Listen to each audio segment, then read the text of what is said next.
अस्सलाम वालेकुम। अच्छा, आज पढ़ेंगे क्लिनिकल पॉइंट्स ऑफ अपर लिम। यानी आपने अपर लिम एनाटॉमी पढ़ा होगा। अपर लिम के जितने भी क्लिनिकल पॉइंट्स हैं जो कि बाकी जो चीज़ें हैं भूल जाती हैं, लेकिन जो क्लिनिकल पॉइंट्स हैं वो मस्ट हैं कि वो याद रह जाए, तो उनकी डिस्कशन करेंगे आज। तो सबसे पहले मैं बात करूँगा कि नर्व्स जो कि डायरेक्टली कनेक्टेड है ह्यूमरस के शाफ्ट के साथ। ठीक है, नर्व्स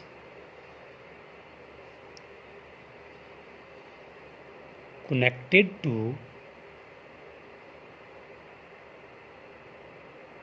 ह्यूमरस शाफ्ट।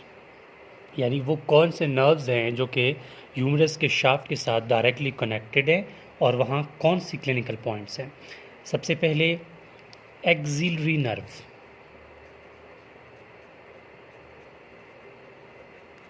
ठीक है, एक्सिलरी नर्व जो है, अगर ये ह्यूमरस के किस पॉइंट पे अटैच है, एक्सिलरी नर्व जो है ह्यूमरस के सर्जिकल नेक के साथ अटैच है। ठीक है, सर्जिकल नेक। इसका मतलब ये हुआ कि अगर surgical neck of humerus damage हो जाए तो क्या डैमेज होगा, एक्सिलरी नर्व डैमेज होगा। ये तो पॉइंट नंबर 1 हो गया। अब सेकंड पॉइंट में आता है रेडियल नर्व।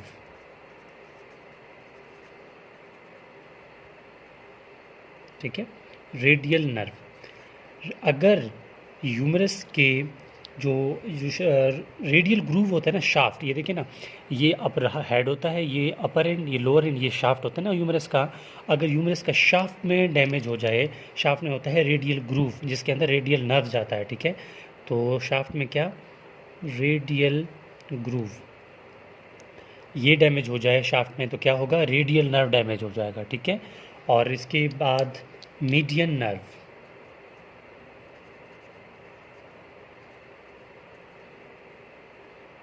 ठीक है, मीडियन नर्व। अब जो देखिए ना, आपने पढ़ा होगा कि ह्यूमरस में एक पॉइंट होता है जिसको कहते हैं मीडियल एपिकुंडाइल।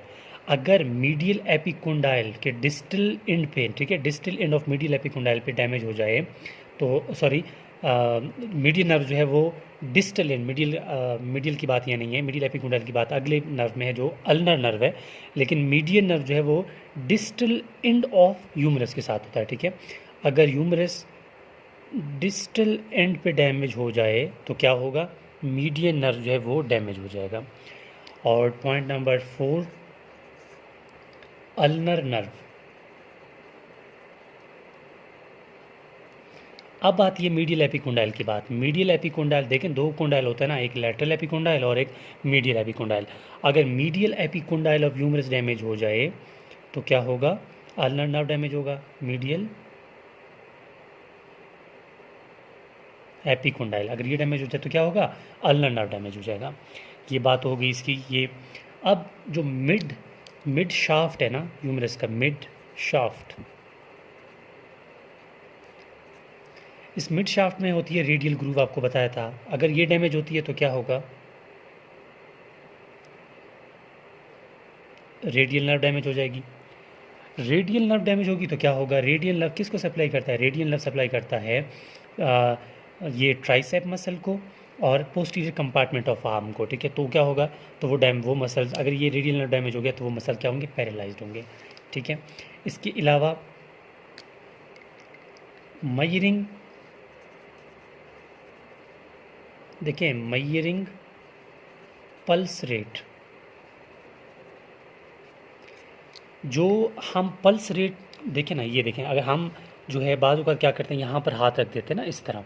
ठीक है, इस तरह यहाँ पर, ठीक है, हाथ रख देते हैं। मैं क्योंकि मैं अगर डॉक्टर है तो वो डॉक्टर मेडिकल पॉइंट में डायरेक्ट ऐसे नहीं करेगा, वो इस साइड पे आएगा लेटरली, वो हाथ को मेरे इस तरह करके इस तरह पल्स को वो करेगा, काउंट करेगा। ठीक है, तो पल्स रेट को, जब मयरिंग ऑफ पल्स रेट जो है ये कौन सी नर्व से होती है, ये होती है रेडियल नर्व से। ठीक है, तो रेडियल नर्व से ही क्या होती है, रेडियल नर्व, इसी से क्या करते हैं हम, पल्स रेट करते हैं, यानी अपना पल्स काउंट करते हैं बाय रेडियल नर्व। ये हो गई।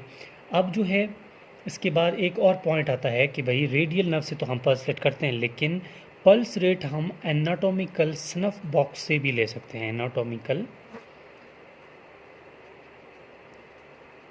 स्नफ बॉक्स, ये होता है एनाटॉमिकल स्नफ बॉक्स। ये देखें, ये ट्राइंगल जो बन रहा है ना, तो यहाँ से भी हम लोग क्या कर सकते हैं, अपना जो पल्स रेट है वो काउंट कर सकते हैं। अच्छा, इसके अलावा एक और पॉइंट आती है यहाँ पे जिसको बोलते हैं रिस्ट ड्रॉप। रिस्ट ड्रॉप, देखिए रिस्ट ड्रॉप ये है कि जब रेडियल नर्व डैमेज हो जाएगा, रेडियल नर्व डैमेज हो जाएगा तो क्या होगा, रिस्ट ड्रॉप होगा। रिस्ट ड्रॉप का मतलब जो हाथ है ना पेशेंट का, मतलब वैसे तो इंसान का हाथ इस तरह ही होता है, रिस्ट ड्रॉप में हाथ क्या होगा, इस तरह नीचे की तरफ पैरालाइज्ड होगा, ठीक है। तो वो क्या होगा, रिस्ट ड्रॉप होगा, हाथ जो है वो ड्रॉप कर जाएगा क्योंकि इसमें नरिश नहीं है, रेडियल नर्व जो है वो ब्लड सप्लाई नहीं कर रहा, तो क्या होगा, इसको रिस्ट ड्रॉप बोलते हैं, ठीक है। इसके अलावा इंजरी हो सकती है, इंजरी ऑफ मस्क्यूलोक्यूटिनियस नर्व।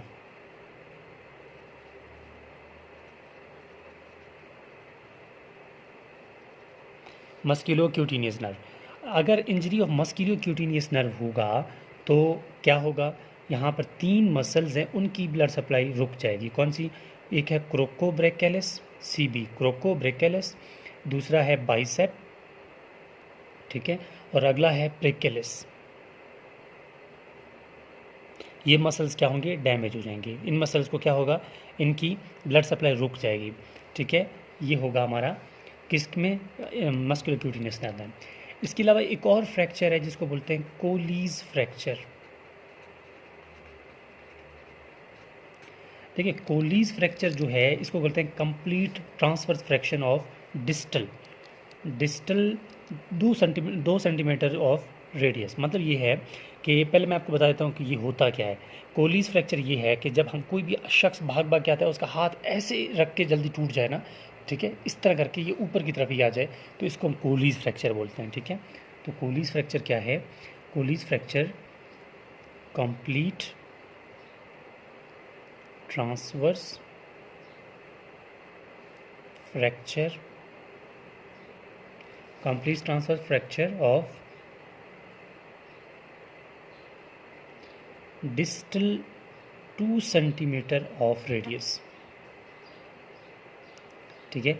मतलब जो रेडियस का जो लोअर एरिया है ना वहाँ से 2 सेंटीमीटर अब जो है ऊपर क्या होता है, ये फ्रैक्चर हो जाता है।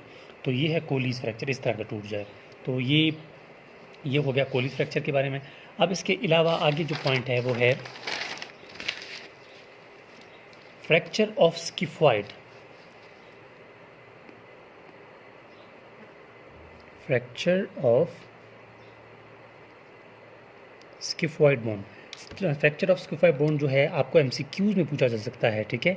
ये क्लिनिकल पॉइंट्स में ही आता है। इट इज़ मोस्ट कॉमन, मतलब आपसे पूछा जा सकता है ना कार्पल बोन में सबसे पहले कौन ज़्यादातर फ्रैक्चर हो सकता है, तो वो है स्किफॉइड बोन। इसके अलावा है fracture of हैमेट।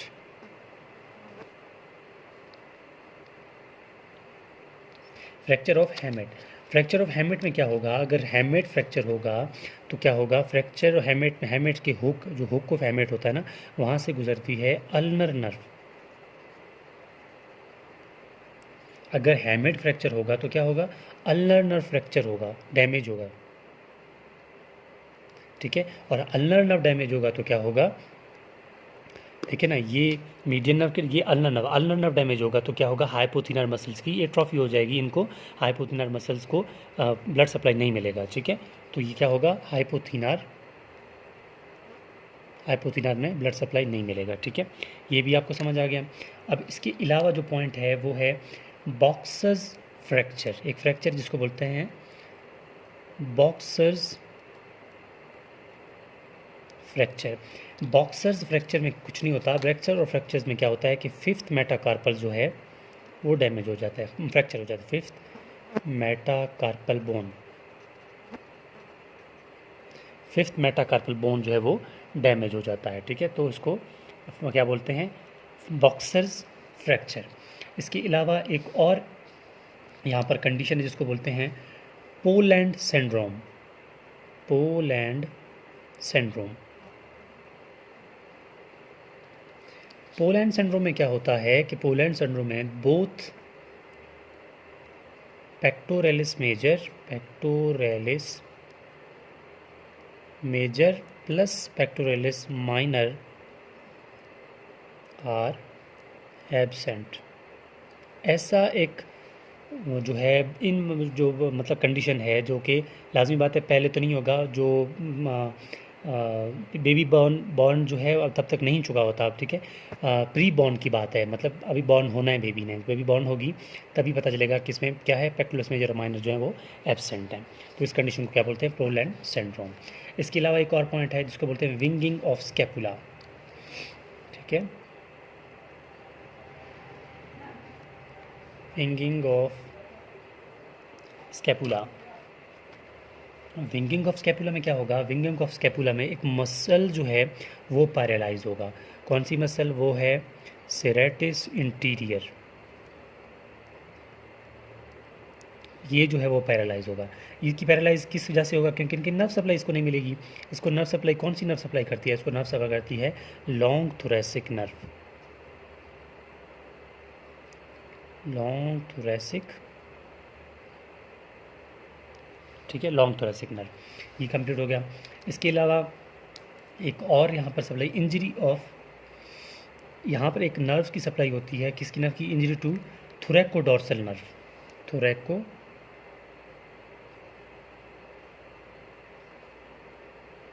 Thoracodorsal nerve. Thoracodorsal nerve किसको सप्लाई करती है, थोरैकोडोर्सल नर्व सप्लाई करती है लैटिसमस डोर्साई को, लैटिसमस डोर्साई, ठीक है।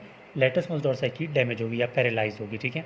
और इसके अलावा injury to dorsal scapular nerve, ये थोरैकोडोर्सल नर्व है, अब है dorsal scapular nerve, dorsal scapular nerve की मतलब इंजरी। इससे क्या होगा, इससे होगा पैरालाइसिस ऑफ रूम्बॉइड्स, जो दो रूम्बॉइड मेजर और माइनर्स होते हैं ना, उनकी पैरालाइज होगी, ठीक है। ये पॉइंट, ये बात क्लियर हो गई। इसके अलावा एक और पॉइंट है जिसको बोलते हैं क्लॉ हैंड, ठीक है। क्लॉ हैंड, क्लॉ हैंड का मतलब है डैमेज ऑफ अल्नर नर्व,